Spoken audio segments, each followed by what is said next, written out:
Paper leak के खिलाफ देश में सख्त कानून बनाने की गारंटी देने वाली कांग्रेस पार्टी के लोकसभा उम्मीदवारों की पहली लिस्ट ही आज कैसे लीक हो गई। यानी कांग्रेस अपनी लिस्ट को भी लीक होने से रोक नहीं पाई। आज शाम को लगभग 7:20 पर कांग्रेस ने अपने 39 लोकसभा उम्मीदवारों की पहली सूची जारी की और इसकी एक कॉपी आज हम आपको दिखाएंगे और इसी के साथ मैं आपको दिखा रहा हूं, देखिए जो कॉपी हम आपको दिखाएंगे इस लिस्ट की, वो आज शाम को 5:15 पर ही वो कॉपी लीक हो गई थी। तो ये देखिए कितनी बड़ी बात है कि वो जो लिस्ट है वो पहले ही लीक हो गई और इन दोनों ही लिस्ट में ज्यादा अंतर नहीं है। इससे आप ये समझ सकते हैं कि जिस तरह से सरकारी नौकरियों की परीक्षा से पहले क्वेश्चन पेपर लीक हो जाता है, वैसे ही आज कांग्रेस के उम्मीदवारों की पहली लिस्ट भी लीक हो गई।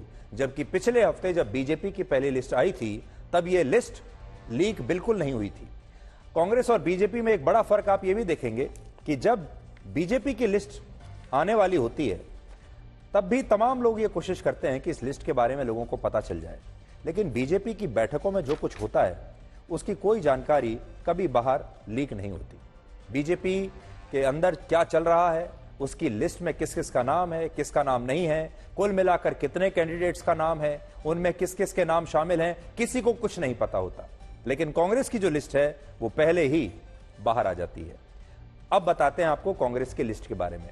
अपनी पहली लिस्ट में कुल मिलाकर 39 उम्मीदवारों के नाम इसमें कांग्रेस ने शामिल किए हैं, जिनमें 6 उम्मीदवार छत्तीसगढ़ से हैं, 7 कर्नाटक से हैं, 16 केरल से हैं, 4 तेलंगाना से हैं, एक उम्मीदवार त्रिपुरा, सिक्किम और नागालैंड और लक्षद्वीप से है और 2 उम्मीदवार मेघालय से हैं। यानी इस लिस्ट में बड़े बड़े राज्यों के लोकसभा उम्मीदवारों के नामों की घोषणा अभी नहीं हुई है। यानी जो बड़ी बड़ी सीटें हैं, बड़े राज्य हैं महत्वपूर्ण, जहां कांटे की टक्कर होने वाली है, वो जो लिस्ट है वो अभी आनी बाकी है। जबकि बीजेपी ने अपनी पहली ही सूची में 195 लोकसभा उम्मीदवारों के नामों की घोषणा कर दी थी। तो पहला अंतर तो यह देख लीजिए कि बीजेपी ने पहली लिस्ट में 195 सीटों की घोषणा की, नामों की घोषणा की है और कांग्रेस ने सिर्फ 39 सीटों की, 39 नामों की कांग्रेस ने अभी तक सिर्फ घोषणा उन्होंने की है।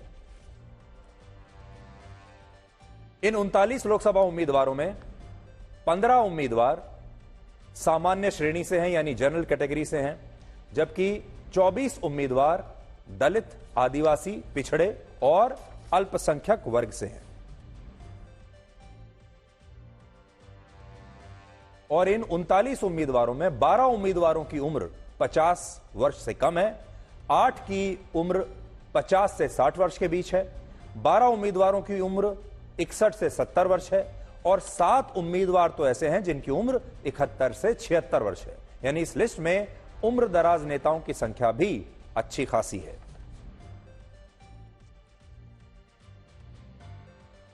दो 2019 के लोकसभा चुनाव में इन 39 सीटों में से 19 सीटों पर कांग्रेस को जीत मिली थी, जबकि 10 सीटों पर बीजेपी को जीत मिली थी। इसके अलावा इस लिस्ट में राहुल गांधी से लेकर और भी कई बड़े नाम हैं।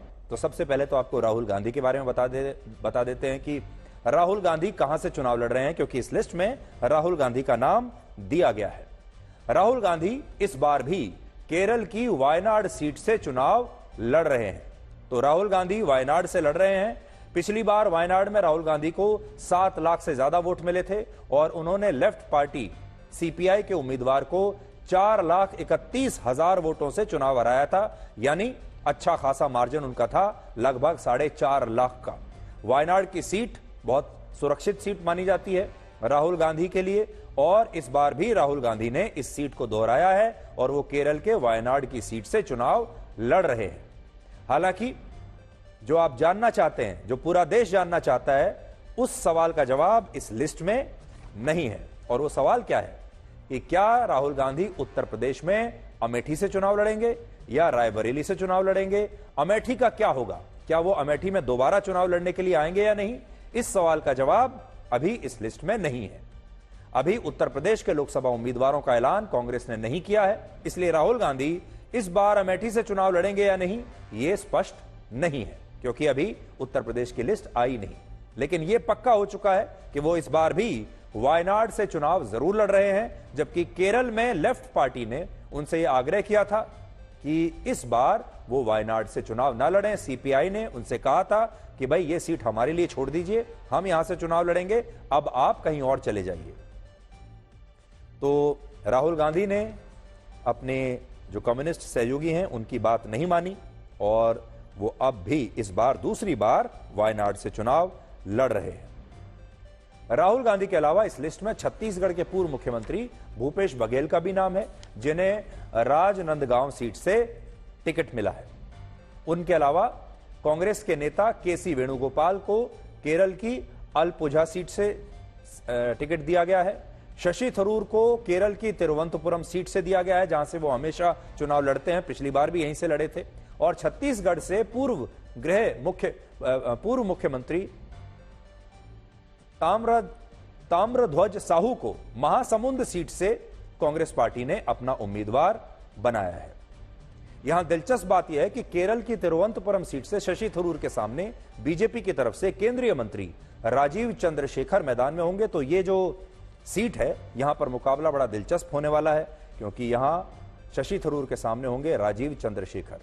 केरल की जिस सीट से बीजेपी ने कांग्रेस के नेता ए.के. एंटनी के बेटे अनिल एंटनी को उम्मीदवार जहां से बनाया है, जहां से बीजेपी ने ए.के. एंटनी के बेटे को उतारा है, उसी सीट से कांग्रेस ने एंटनी को टिकट दिया है, जो 66 वर्ष के हैं और अभी केरल की उस सीट से सांसद हैं, जहां से अब उनका मुकाबला बीजेपी के अनिल एंटनी से होगा, जो कि ए.के. एंटनी के सुपुत्र हैं।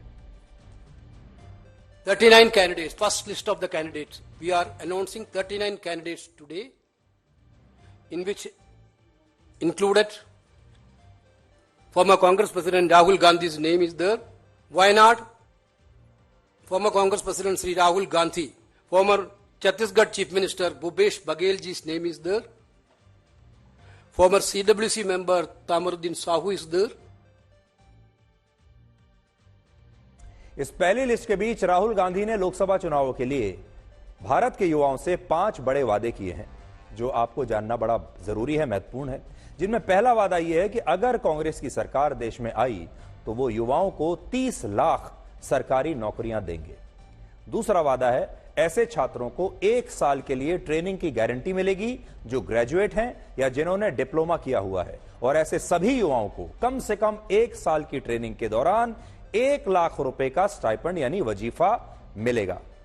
तीसरा, क्वेश्चन पेपर लीक होने के खिलाफ सरकार एक कड़ा कानून बनाएगी। चौथा, ड्राइवर्स, सिक्योरिटी गार्ड्स और डिलीवरी बॉयज की नौकरी करने वाले लोगों को पेंशन और सामाजिक सुरक्षा की गारंटी मिलेगी।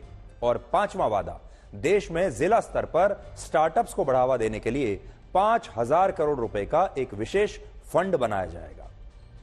ये वो 5 वादे हैं जो राहुल गांधी और कांग्रेस ने देश के युवाओं से किए हैं। और बड़ी बात यह है कि कांग्रेस ने पिछले चुनावों में लोगों से जो वादे किए थे, उन वादों में और इस बार के वादों में थोड़ा बहुत ही अंतर नहीं है, और दोनों में फ्री बीज योजनाओं को ही केंद्र में रखा गया है। वर्ष 2019 में राहुल गांधी ने कहा था कि वो युवाओं को 22 लाख सरकारी नौकरियां देंगे और देश में हर गरीब परिवार को सालाना 72,000 रुपए की मदद सरकार की तरफ से दी जाएगी। और जिस समय यह घोषणा हुई, तब देश के ज्यादातर राजनीतिक विशेषज्ञों ने यह कहा कि कांग्रेस ने गरीब परिवारों को घर बैठे हर साल 72,000 रुपए देने की घोषणा करके चुनाव के तमाम समीकरणों को बदल दिया है। लेकिन बाद में जब नतीजे आए तो कांग्रेस को सिर्फ 52 सीटें ही मिली थी।